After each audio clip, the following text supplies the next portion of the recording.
Alam niyo ba ang DENR Environmental Management Bureau or EMB ay may mandato na mag-implement ng five major environmental laws. Ano itong five major environmental laws in the Philippines? Number one, the Presidential Decree number 1586. Number two, ang RA 6969. Number three, RA number 8749. Number four, RA 9003.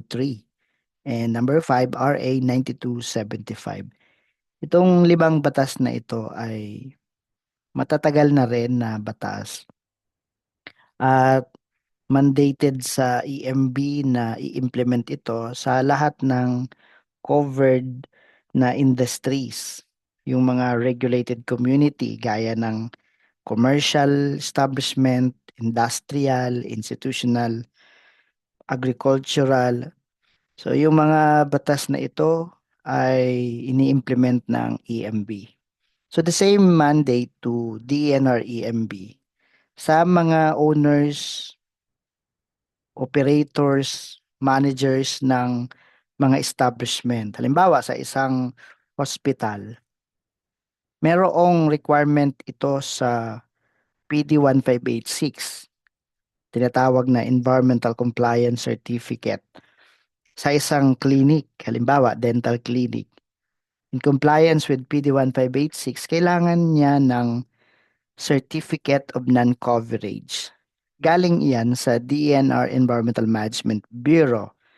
So, to present the compliance of a hospital or let's say a manufacturing industry, kailangan ng environmental compliance certificate. At doon naman sa mga small, medium enterprises na hindi covered ng PD 1586 na kumuha, mag-secure ng environmental compliance certificate, kailangan meron ding certificate of non-coverage.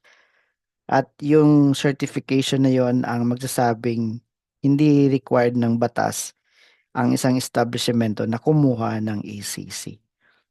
Marami pang mga establishment, marami mga iba't ibang proyekto sa bansang Pilipinas na kailangan munang mag-comply sa batas na ito, PD 1586, bago mag-proceed with the construction, bago mag-proceed with the undertaking, yung operation, dapat may compliance sa PD 1586. At once na yan ay merong go signal na, o sige, mayroon ka ng ECC or CNC, meron ka na ring relevant permits from LGU, like yung mga building permit, di magko-construct na ng building.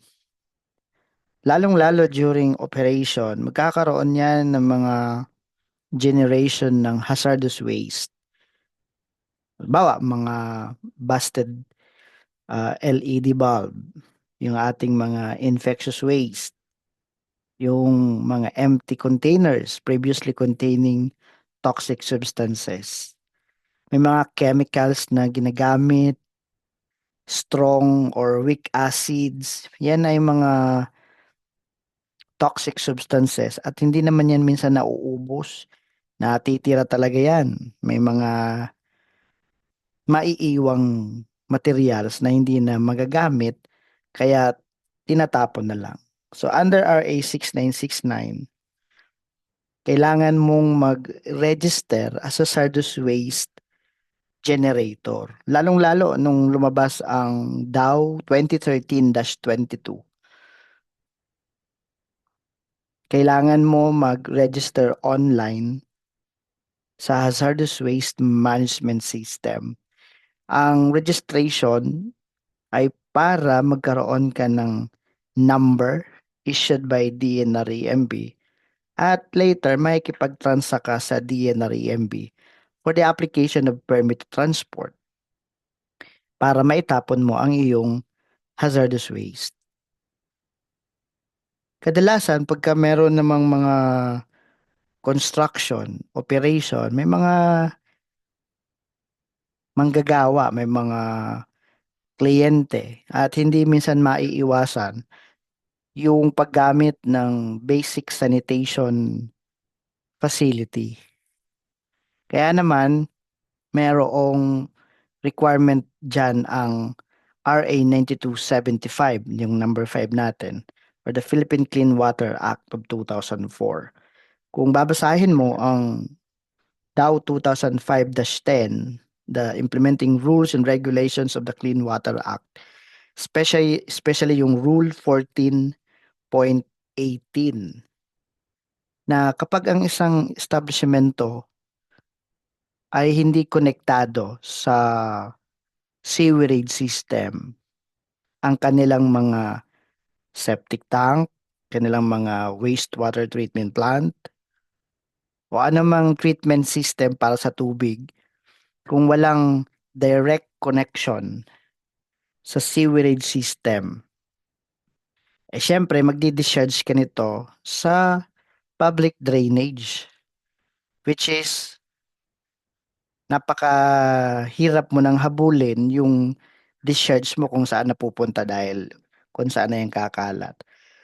Para masiguro that we will not be able to affect the quality of the water bodies sa immediate environment kung saan nandoon ang ating facility.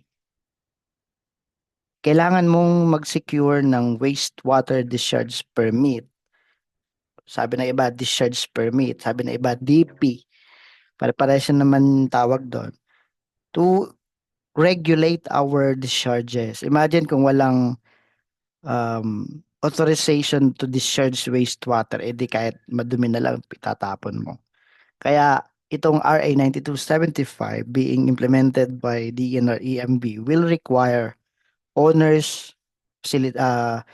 managers, operators of establishment to secure the discharge permit.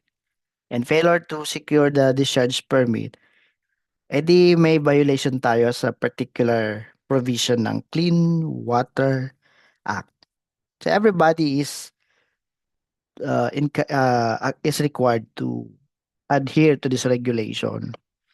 The acquisition of discharge permit to DENR Environmental Management Bureau, at madali na yan ngayon through online permitting and monitoring system. Same din doon sa may mga generator set, may mga boiler, furnace, depende sa type of business, depende sa type of project, depende sa nature ng operation, depende sa activities meron, yung mga ganitong air pollution source installation. If we want to have a secondary source of power supply, maglalagay ka ng generator set.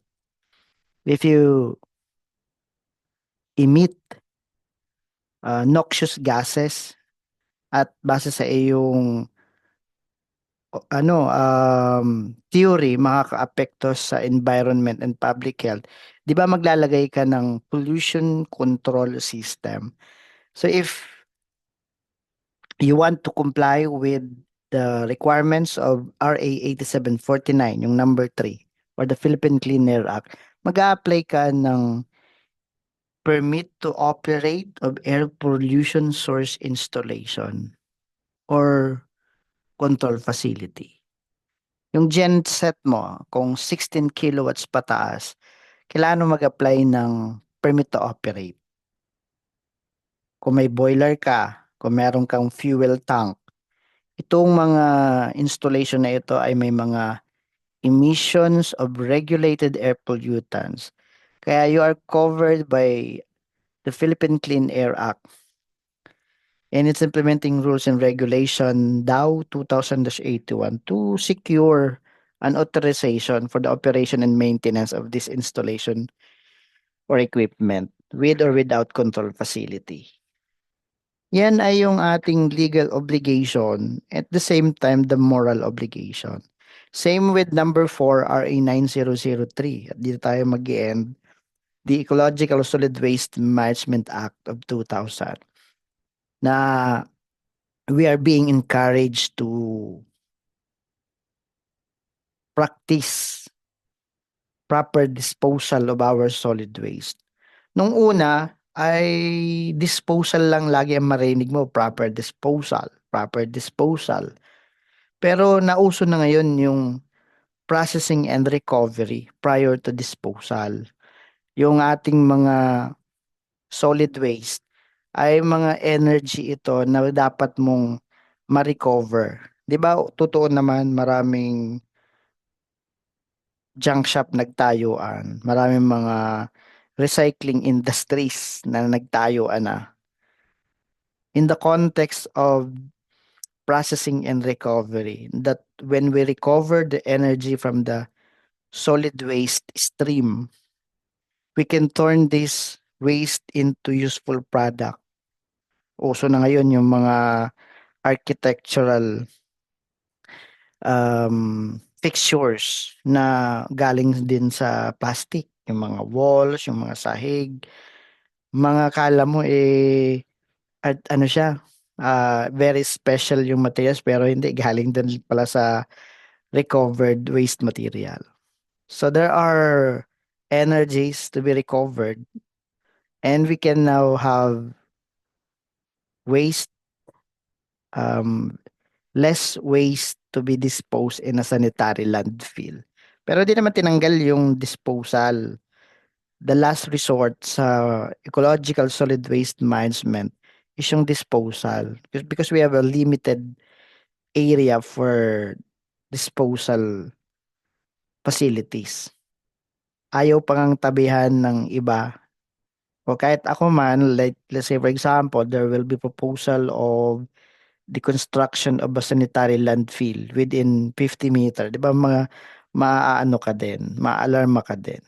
So, hindi tayo pwede na hindi magko-comply sa provision ng RA 9003 starting with the segregation of our solid waste, practicing segregation, and then the recycling. Kaya uso tama yung paglagay ng materials recovery facility sa ating mga barangay, sa ating mga kumpanya. The private firms shall support the local development plan of the local government unit. Now, ang EMB ang nag-i-enforce ng batas na ito, and if there are non-compliances from private firms, even government institution, they will enforce corrective action. Pwedeng sabihin, oh, mali na yung discharges mo ng tubig, mali yung practice mo ng emissions, mali yung practice mo ng disposal ng solid waste. Oh, ito yung demand namin na action from your end. At kailangan mong ma-comply ito within this specified time. Otherwise, pwede kaming mag-issue ng notice of violation at after due process baka hindi ma-justify kung bakit hindi ma-penalize. Kaya mag-i-impose na lang ng fine. Pero hindi laging fine agad. Bibigyan ka muna ng ample time na gawin yung corrective action kasi damage na yung environment, damage na yung land, air, and water. Hindi uunahin yung perang ipambabayad mo, kundi corrective action agad. Stop muna yung operation, correct mo yung pollution control system, and then let's have our technical conference. Tignan natin kung sufficient yung intervention mo, yung pollution control system mo in place. And then if kung insufficient yung sistema o yung pollution control measures, we will determine yung applicable fines. Ganun siya eh.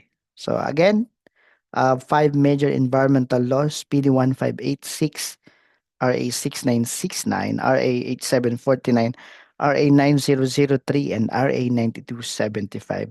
If you want to learn more regarding the environmental requirements, you can attend the basic training course for pollution control officer offered by JP Environment Consultancy Services. Merong monthly schedule naman ito like the upcoming PCO training on February 10 to 13, 2026, Kung narinig mo ito, lagpas na sa date na ito, monthly meron ang JP Environment Consultancy Services. You can just go to the Facebook page, JP Environment Consultancy Services. At pwede mo makita doon yung mga schedule. And of course, you can contact at 0917-360-1178. And we are excited to see you in our face-to-face format of basic PCO training per DAO 2014-02 or the revised guidelines for PCO accreditation in collaboration with DENR Environmental Management Bureau. Protect the environment, protect life.